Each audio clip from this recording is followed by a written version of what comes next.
Buen día. Después de muchos días, ¿cierto?, de no conversar con Ronald Rodríguez, es posible que lo hagamos hoy, porque hay temas de mucho interés que Ronald maneja con singular maestría. Uno tiene que ver sin duda con el Vaticano, y más concretamente con el fallecimiento del Padre Francisco. Padre Francisco, que generó expectativas en el mundo cristiano y que será el tiempo el que nos permitirá juzgar su legado. ¿Quién mejor que Ronald Rodríguez, que es bastante conocedor de los intríngulis del Vaticano y en particular de la curia, para hablar del tema? Otro tema con Ronald Rodríguez hoy sin duda es el resultado ayer de la llamada Copa del Rey, que cuando la gana un equipo distinto al que siempre gana, es una copa sin valor, casi como una copa rota, de aquellas que le gustaba comentar a ese filósofo latinoamericano llamado José Feliciano.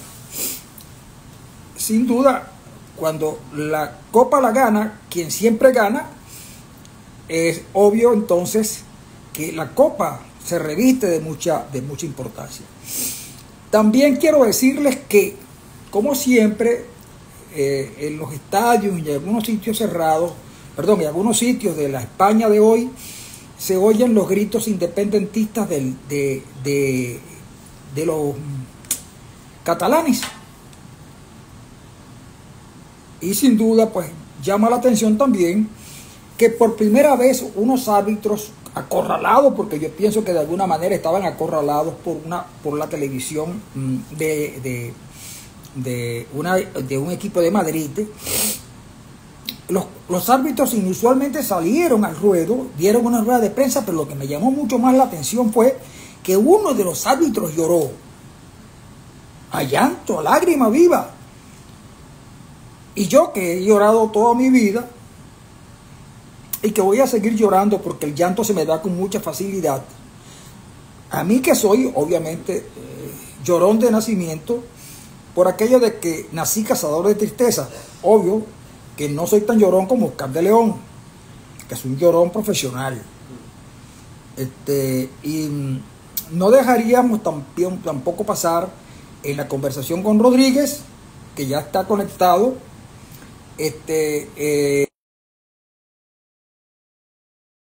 y lo que ha pasado con ese dislate que hay allí, de que unos quieren y otros no quieren, y total que la abstención es importante, pero no es importante. En fin, que los venezolanos, chicos, los venezolanos de afuera y los venezolanos de adentro, estamos de alguna manera con un gran sufrimiento, porque algunos venezolanos hemos descubierto hace poco tiempo que somos miembros del Tren de Aragua. Y yo hubiera preferido que me nombraran del tren de Por la Mar, de Pampatar, de Juan Griego, de La Guardia o de la vecindad. Pero ahora cuando alguien te ve en la calle y te pregunte ¿de dónde eres tú? Porque yo no sé por qué motivo. En estos días fui al automercado con Mónica Moreno, que no tiene pinta de venezolana, sino de argelina. Y la muchacha que está en la caja nos dice, ¿y ustedes de dónde son? Y yo le digo, le toco a Mónica, porque a Mónica le encanta decir que es venezolana. Le toco el codo, pero ya era imposible parar las palabras, le dijo venezolana. Y del Tren de Aragua, y yo le dije, no, venezolano, pero del Tren de Aragua no, porque nosotros somos de Maracaibo, de Las Veritas somos nosotros. Ah, bueno, menos mal. En fin, todos estos temas y otros más que Ronald puede ir desgranando a lo largo de la conversación, porque ya está allí, me permiten a mí dejarlo a conversar, hablar a él de las cosas que sabe, pero él que cogerá el orden. O hablamos del Papa y su legado, o hablamos del resultado de ayer, que ganó un equipo que no debía ganar porque el otro tenía que ganar. Pero que tenía que ganar, no ganó. Pero no ganó, pero parece que sí ganó. Ok, Ronald, vamos a oírte, que tengo días que no te oigo. Saludos. Háblame un poquito Saludos, Más alto porque no te digo bien. Francisco, a ti y a todos los que nos ven a través del... Estoy lejos. Bueno, un saludo a todos los que nos escuchan y nos ven a través de Instagram de esta comunicación dominical.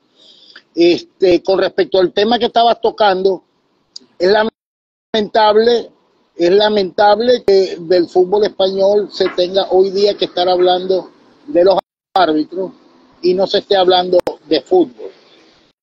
Debe ser que a alguien le conviene que se hable de árbitros y no se hable de lo que no hay, es decir, del fútbol. Porque si de algo peca el equipo, el equipo Estado, como lo llaman, al Real Madrid, es que lamentablemente no tiene fútbol. Tiene figuras.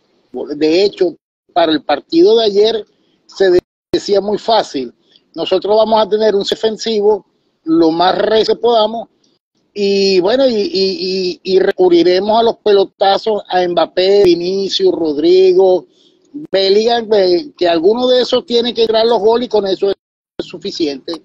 Y quedó una vez más demostrado que no es suficiente, que el fútbol es de fútbol, pero bueno, lo lamentable y lo triste es que se habla de los árbitros. Como vean alguna vez en Italia se estuvo hablando en el calcio, ya no se hablaba de fútbol, sino que se hablaba de apuestas y de juegos amañados y todo ese tipo de cosas.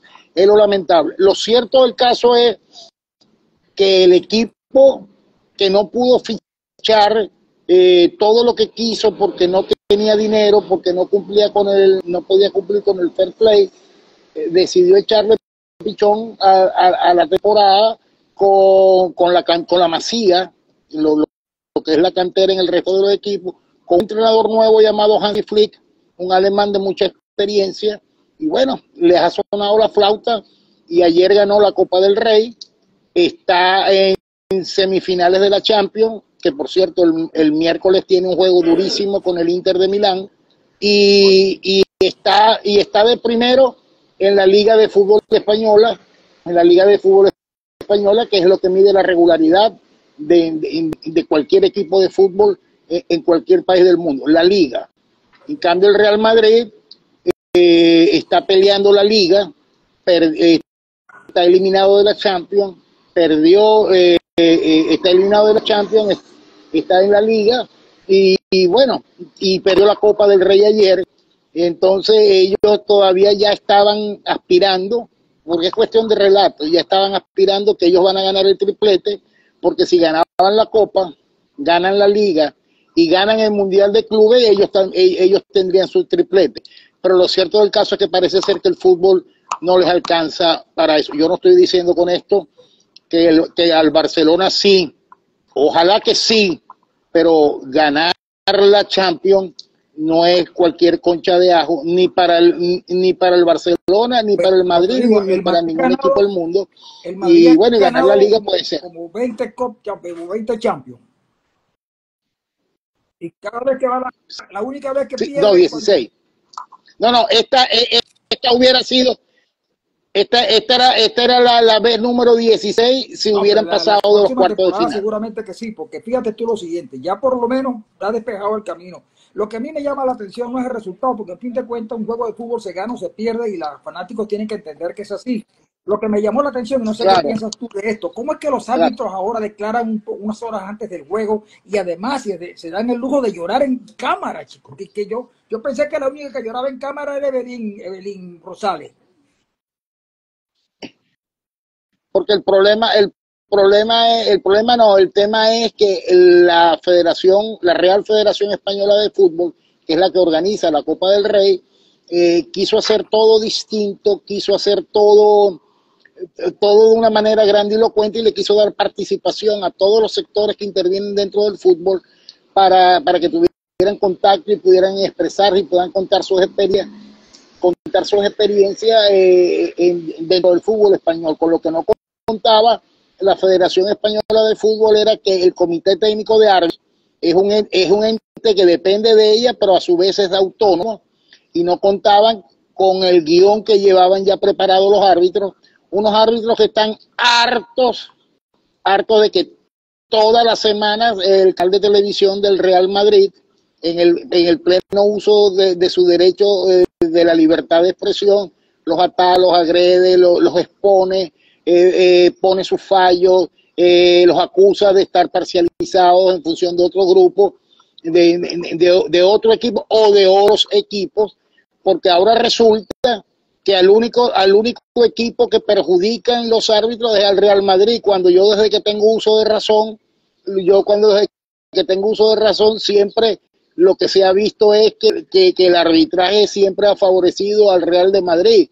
Y es más, te lo pongo con un pequeño caso, cuando se habla de los tiempos agregados después de cumplir los 90 minutos, nosotros siempre nos reímos y siempre decimos, ahora van a dar un tiempo de descuento de 5 minutos, de 1 hora, de media hora, hasta que el Real Madrid empate o gane, ¿no?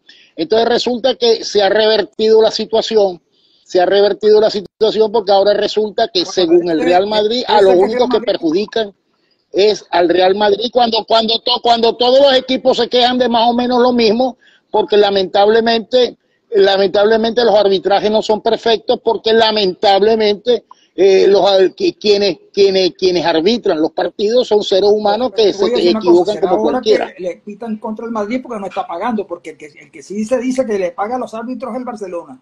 Hay un tipo de apellido de Negreira que cobraba porque el Barcelona, parece que el Negreira ese estuvo en la... Sí, eso está en los tribunales. Eso está en los tribunales, es un caso que está en los tribunales. El Barcelona alega que sí le pagaba a Negreira, que era el vicepresidente del comité de árbitros en su momento, pero que le pagaba asesoría, informes técnicos, etcétera, que no tienen nada que ver con el arbitraje. Eso es un caso que está en los tribunales y que los tribunales no han decidido. Mira, Ronald, claro. Otra cosa que quería preguntar. Claro. Lo que pasa es, Francisco, lo que pasa es que también lo podemos ver de otra manera. Si el Barcelona se atrevió a pagarle al presidente, al vicepresidente del comité de árbitros para que lo ayudaran, entre comillas, imagínate tú los niveles de hartazgo que tendría el Barcelona cuando apeló a ese expediente. Pero mira, te iba a preguntar otra cosita antes de pasar a otro punto, porque tenemos muchos puntos para hoy. Quiere decir entonces que era posible que no se realizara el juego de ayer, porque al parecer el Real Madrid anunció había anunciado que no iba a participar porque los árbitros estaban parcializados. Después yo vi el juego ya muy tarde de la noche, ya de que el juego terminado, pero lo empecé a ver, pero un poco más o menos crítico y parando un poco en el juego. Y efectivamente el juego fue más o menos bueno. Hubiese sido mejor si el resultado es al revés. Pero yo por eso en la mañana te dije que no me dejara de enviar al país, porque ya había leído la crónica de los otros diarios y quería leer el del país porque me interesa qué escribió Ramón Besa hoy, que es un gran periodista futbolístico y que a mí me gusta leerlo. Bueno, cierto que el Real Madrid, pero después llegaron, parece que los llamó la federación y hasta el propio Pedro Sánchez parece que intervino para que pudieran jugar, porque que la gente que estaba muy triste por lo del Papa y que había que darle fútbol a la gente para que estuviera más o menos tranquila. Pasemos a lo de Francisco. El gobierno español tiene rato intervinido con ciertas decisiones en el fútbol español para evitar que se vaya el desmadre a través de una cosa que se llama el Comité Superior de Deporte, que fue el que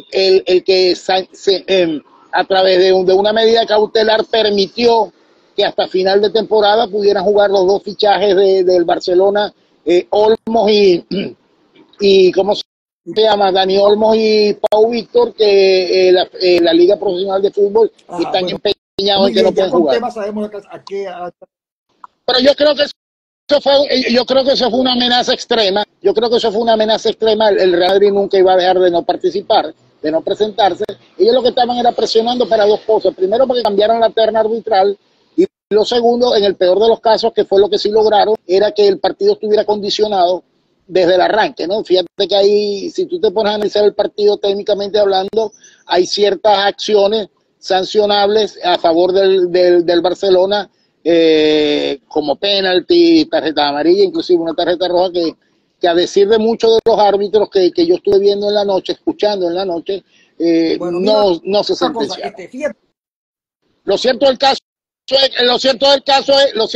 es que el Barcelona tuvo un gran primer tiempo, el Real Madrid tuvo un muy mal primer tiempo, el segundo tiempo del Real Madrid fue bastante mejor, pero la competitividad del Barcelona, que es lo que se ha demostrado en toda la temporada, es que no dan un balón por perdido bueno, y no pierden hasta el ya último oyeron minuto, ustedes la cuando opinión ganan. de un fanático del Barcelona y ahora vamos a oír a Ronald Rodríguez que nos cuenta del legado del Papa Francisco. Se ha leído y se ha escrito mucho. Cuéntanos tus impresiones acerca de lo que pasó y lo que va a pasar en el Vaticano para seguir con los temas, porque todavía nos toca hablar de Venezuela. De Estados Unidos no, porque... Mira, yo lo que con respecto al Papa Francisco, yo lo único que te puedo decir es que el mundo está sometido permanentemente a un aparato de propaganda muy eficaz y muy eficiente para toda la izquierda y trata de tener contrapeso el de los conservadores en la derecha. Entonces, mucho de lo que leemos, bien sea de un color o de otro, está salpicado de los intereses personales y particulares de cada quien.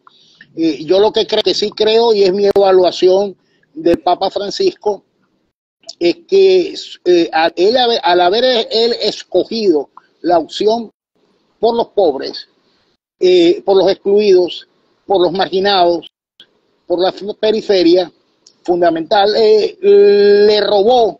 Francisco le robó las banderas de lucha a la izquierda planetaria, y está tratado de abrogarse para sí, esa identificación del Papa Francisco. Países como en Venezuela, donde lamentablemente desde hace mucho tiempo todo lo vemos en blanco y negro, sin grises. Entonces, si estás conmigo, estás contra mí. Entonces, y se ha acuñado la frase de que el Papa es comunista, como si su accionar dentro de la Iglesia Católica y dentro de la política mundial fuera en defensa de los valores del comunismo, de la izquierda mundial, cuestión que no es verdad. Hay cosas que sí es cierto que yo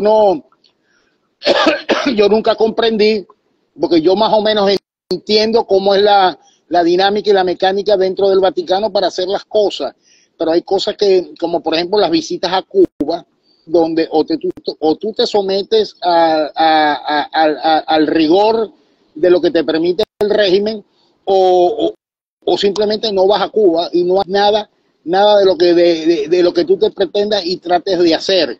Pero en ese caso yo nunca entendí ese empeño en que tenía Francisco de ir a darse la mano con Fidel Castro, un Fidel Castro que ya estaba retirado formalmente de la vida activa de los cubanos, y que ya no tenía incidencia directa, y que inclusive estaba fuera del protocolo de la visita oficial que se había hecho. Nunca lo entendí, pero también reconozco que yo conozco gente que hoy día todavía, por más que han cambiado su forma de pensar y de accionar y de caminar, todavía le rinden culto a la amistad y a la bonomía y de los amigos del pasado que militaron en sus causas cuando las compartían. Vamos a seguir, pero rapidito, porque los temas son largos y complicados. Mira, pero quería preguntarte lo siguiente. Tú leíste las declaraciones de Felipe González con respecto al Papa, en el sentido de decir que con el caso venezolano, sí, claro que el Papa participara un poco más abiertamente en la solución de la tragedia de Venezuela, y que el Papa no se había mojado, en palabra española, que el Papa no le puso mucho corazón a la cuestión venezolana. Claro, Felipe termina diciendo que a pesar de todo eso, él sigue teniendo por el Papa un gran respeto y mucho aprecio. ¿Qué piensas tú de esa declaración que alguien me dijo que por qué fue a destiempo? No solamente que fue a destiempo, sino que desconoce una realidad dentro de la Iglesia Católica. Una cosa es lo que es el activismo, si se puede llamar de alguna manera, del Papa como tal, en sus relaciones directas con los líderes mundiales y con los casos en particular. Y otra cosa es lo que la iglesia como tal. Al Papa Francisco se le critica que no hubiera él asumido una voz directa y una militancia directa en favor de la causa de la libertad, los derechos humanos, la democracia de Venezuela.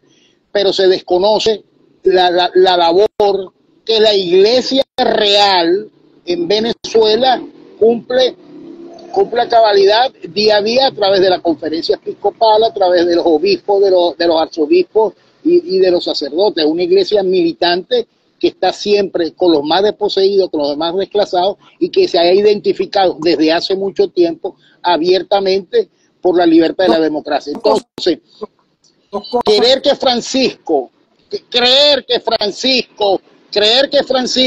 está en contra de todo lo que ha dicho los distintos voceros en distintos momentos de la conferencia episcopal venezolana es desconocer la realidad de la iglesia y querer matizar y querer satanizar, por decirlo de alguna manera, que no es el término, la figura del Papa Francisco simplemente porque no dijo Maduro CDM. Me queda dos preguntas con respecto al Papa.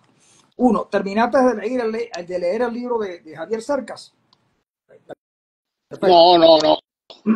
No lo he terminado de leer porque para mí es un libro muy denso que lo estoy disfrutando de a poquito. Ahí está el verdadero Papa, por cierto. Conversamos de eso. A la otra cosa, ¿qué crees que va a pasar en el cónclave? ¿Será para abrir? El cónclave primero va a ser un cónclave. El cónclave va a ser un cónclave largo. Yo voy a especular como hace todo el mundo, por eso es perder el tiempo, porque la elección del cónclave queda en manos del Espíritu Santo y de quien entra papa al cónclave sale cardenal. Evidentemente la profecía de Nostradamus y de Malaquía y de San Malaquía atenta contra la elección de cualquier papa de piel negra, aun cuando yo tengo muy claro que lo del papa negro es una metáfora, pero bueno, atenta contra la elección de cualquier papa de piel negra, porque si el cónclave está convencido de que eligiendo a un papa de piel negra, la humanidad entera lo que va a empezar a pensar es en el fin del mundo, yo lo que creo es que creo que esa profecía atenta contra cualquier cardenal de piel negra. Yo creo, en mi opinión, que va a ser un cardenal, va a ser electo un cardenal del ala de Francisco, es decir, otro papa revolucionario, porque de 132 electores, Francisco ha nombrado a 110, es decir, difícil que surja un papa que no responda a esa corriente de pensamiento y de accionar. Si me piden un nombre, yo te diría que síganle los pasos, solamente eso, síganle los pasos a un cardenal llamado Matteo Zuppi, que es el arzobispo de Bolonia, presidente de la conferencia episcopal italiana, y que de paso fue el enviado personal de Francisco para atender el tema Rusia-Ucrania. Salimos de esto, nos va a quedar tiempo todavía, porque como tú dices, el cónclave va a durar mucho tiempo. Yo también lo pienso así, pero no comparto la idea de que sea ese papa, ese cardenal, porque parece ser que los italianos están muy mal vistos, sobre todo después de los aferos que Francisco descubrió. Solamente queda por allí la omnipresencia de los Estados Unidos, que tienen una política muy definida con respecto al Vaticano, que están mandando los conservadores norteamericanos, y que la iglesia americana, pues, de alguna manera, al igual que las hermanas, muy Esa es una corriente que se está disimulando, que se está dispersando por ahí en los medios de comunicación, de que como el péndulo en este momento está girando a favor del conservadurismo, de los duros, del autoritarismo, de los autoritarios, entonces pudieran estar pensándose en un cardenal de esas características que responda a ese vaivén del péndulo. En pocas palabras, un cardenal que le caiga bien a Donald Trump. Pero Olvídense de eso, fíjate en mi tú, pero criterio. con Trump hay que tener cuidado porque pareciera ser por las últimas declaraciones que dio, que ha dado en estos días, hasta el más alto oficial de la KGB está algo en desgracia. Pero bueno, eso lo dejaremos para otro momento porque de la política norteamericana no es bueno hablar mucho en estos tiempos de aranceles altos y de peleas internas. Fíjate lo siguiente, ¿qué va a pasar en Venezuela? No he leído ninguna encuesta seria que me diga qué es lo que hay. Mira, yo lamentablemente estuve muy ocupado viernes y ayer sábado y no pude escribir mi columna. Yo, si hubiera escrito la columna, lo haré la semana que viene, voy a hablar de las encuestas. Y voy a decir que, primero que yo creo en las encuestas, porque yo creo en los técnicos que realizan las encuestas. En quien yo no creo es en el uso publicitario que los dueños de las encuestas hacen de esos instrumentos. Hasta el punto que fíjate que la encuestadora más emblemática país que era Data Analysis cayó en desgracia a propósito del 28 de julio. Yo no creo en encuestas hoy día porque cuando una es de las que más suenan, está vinculada filialmente a María Corina, la otra ha sido cliente toda la vida de Manuel Rosales, la otra está con el chavismo, es decir, yo no creo hoy día en las encuestas.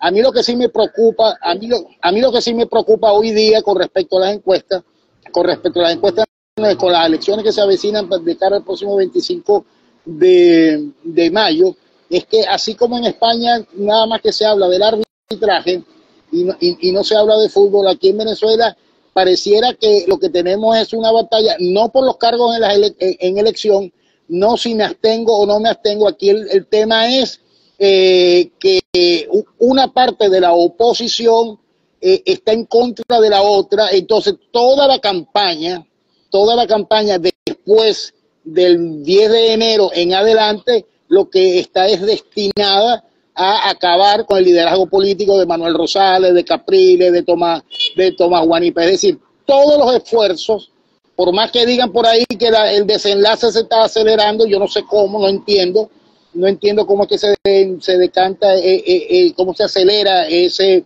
desenlace, cuando yo lo que estoy viendo es que a todo evento lo que es una campaña cruenta de un sector de la oposición. Mira, Ronald, tú sabes que volviendo al tema de las encuestas, por ahí alguien me dijo una cosa como esta, dice, los políticos malos leen lo que dicen las encuestas, los buenos políticos interpretan lo que no dicen. ¿Qué te parece eso? Es que es correcto, las encuestas no son una copia fotostática mejor dicho, no es el reflejo real y verdadero de lo que está ocurriendo en el país realmente. A ciencia cierta, las encuestas lo que es una fotografía que te recoge un momento, una situación y una circunstancia, y ese momento y esa situación y esa circunstancia que recogen tiene que ver mucho con la toma de la muestra y con lo que es el cuestionario. Hacer encuestas, yo te puedo hacer encuestas con cuestionarios donde sin siquiera aplicar yo la encuesta y yo sé el resultado que me va a dar porque todas las preguntas están inducidas y qué tal. Entonces, construir la política en función de lo que dice una encuesta es válido, pero no es el único factor, es el único elemento. Un político, un profesional hoy utiliza la encuesta como un insumo y sobre ella construye, pero no la hace el centro fundamental. Mira, Ronald, de su campaña. Entonces fíjate lo siguiente, la información te voy a dar datos que me han llegado hoy. Lo primero es que hace un mes atrás los analistas políticos del Zulia, consultados por mí, estaban dando derrotado a Rosales. Pasado un mes, esos mismos me dicen que la situación ha mejorado sensiblemente para Rosales, pero también para el PSV. Primero porque tiene un candidato que supuestamente es un hombre de consensos, de acuerdo, y que su fortaleza en el municipio Mara, que como tú sabes es uno de los más poblados del Zulia, lo lo puede llevar a ocupar la primera magistratura regional. Pero lo que más llama la atención es que el envión que le faltaba lo ha obtenido, porque dicen que un líder de Acción Democrática, yo no sé si de la Acción Democrática, de la Resistencia o de la que no es Resistencia, le está dando su apoyo, y con eso yo creo que el tal Luis Cardera, perdón, el señor Luis Cardera, el ingeniero Luis Cardera, perdón, tiene todas las de ganar. Me dicen que Charles Hernández, con su fortaleza que construida en la isla más grande del Zulia, que es la de Toa, le está dando un espaldarazo a Luis Caldera, que prácticamente lo tiene ganando por 3, 4 o 5 o 6, 7, 8 o 9, 10 puntos. Tú que estás cerca que estás allí en el ambiente maracucho, ¿qué crees tú que lo de Charles Hernández? Porque ese apoyo es un apoyo verdaderamente de fuerza, Pero el apoyo de Charles Hernández va más allá de Luis Caldera, porque Charles Hernández lo que dijo es: ahora soy del PCV. Él está con el partido, y lo que el partido decida, que el candidato es Luis Caldera. Mira, desde mi punto de vista, obviamente es una elección que va a ser dominada por la abstención. Al ser porque así lo ha escogido el liderazgo opositor mayoritario. Pero tú y yo sabemos en técnica electoral que un escenario de abstención, las maquinarias son reinas. ¿Por qué? Porque quienes votan, los movilizados por los partidos, por los candidatos, por las organizaciones políticas. Entonces, en el Zulia la elección se va a resolver, como no hay voto espontáneo, entre comillas, se va a resolver entre las maquinarias que logren mover más o menos votos el día de la elección. Exactamente, pero quiero decirte lo siguiente. En esta elección próxima se juegan liderazgos importantes en el país. ¿Qué pasa, por ejemplo? La primera pregunta, para que la vayas preparando, es ¿qué pasa, por ejemplo, si los opositores estos que son hoy considerados traidores, como Rosales, Stalin González, Capriles, Tomás Guanipa, Nacho León? Te adivino la pregunta, te adivino la pregunta y te lo devuelvo. ¿Qué pasa si Capriles, si Rosales, si Tomás Guanipa resultan electos a pesar de los pesares y de toda la campaña en contra? O sea, ¿qué pasa en términos de liderazgo si estos señores, a pesar de los pesares, resultan electos? No me vayan a salir con la excusa facilonga, veredita, de que, bueno, es que están acordados con el gobierno. Pero como han convertido la elección en una batalla por el liderazgo de la oposición, donde unos atacan y los otros se defienden, yo te devuelvo, antes que me hagan la pregunta, que ya yo más o menos sabía por dónde iba, o creo saber por dónde iba, yo te la devuelvo. ¿Qué pasa si resultan electos? Por ejemplo, ¿qué pasa aquí en el Zulia si no logran derrotar no solamente el PSU a Manuel Rosales? El liderazgo de María Corina Machado, que logró imponerse en las primarias y con la elección de Edmundo. Es decir, perdería María Corina Machado parte del liderazgo conquistado hace poco tiempo atrás, como por decir el contrario. Si por la atención, claro que esa es la pregunta. No, yo lo que creo es que los regionales van a ratificar en buena medida algo que yo, entre otros, hemos venido diciendo desde hace un tiempo. Es cierto que María Corina fue la más votada el 28 en las primarias y el 28 de julio, pero eso no la convierte en la líder única y absoluta del bloque opositor. Hay otras realidades políticas, hay otra dirigencia que también está y que también tiene que coadyuvar junto con la otra parte en la solución de Venezuela. Por ejemplo, María Corina no puede obviar la realidad del Estado Zulia, donde está Manuel Rosales y el Nuevo Tiempo. María Corina no puede obviar la realidad en el Estado Nueva de Esparta, donde están Morel Rodríguez, Padre, Hijo y Espíritu Santo.